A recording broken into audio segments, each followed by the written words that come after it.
الحمد لله رب العالمين والصلاة والسلام على سيد الأنبياء والمرسلين وعلى آله وأصحابه أجمعين. أما بعد فأعوذ بالله من الشيطان الرجيم. بسم الله الرحمن الرحيم.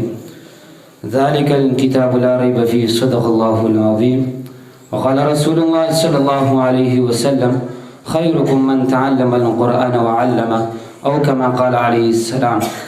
إن الله وملائكته يصلون على النبي يا أيها الذين آمنوا صلوا عليه وسلموا تسليما. صلوا على الحبيب بصوتكم الأعلى. الصلاة والسلام عليك يا سيدي يا رسول الله. الصلاة والسلام عليك يا سيدي يا حبيب الله. أحييكم بتحية الإسلام والمسلمين. السلام عليكم ورحمة الله وبركاته. الموضوع الذي أعطيني من قبل أساتذة الجامعة الأفضلية هو في فضائل القرآن الكريم. وللقرآن الكريم فضائل كثيرة وخصائل حميدة.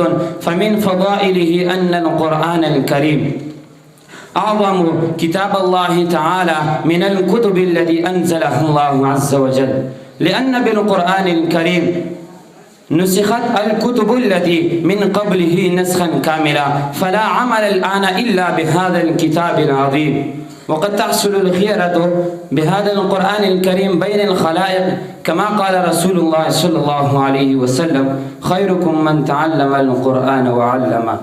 الوقت قليل والموضوع وسيع، فأنا أكتفي بهذا المختصر، وما علينا إلا البلاغ المبين.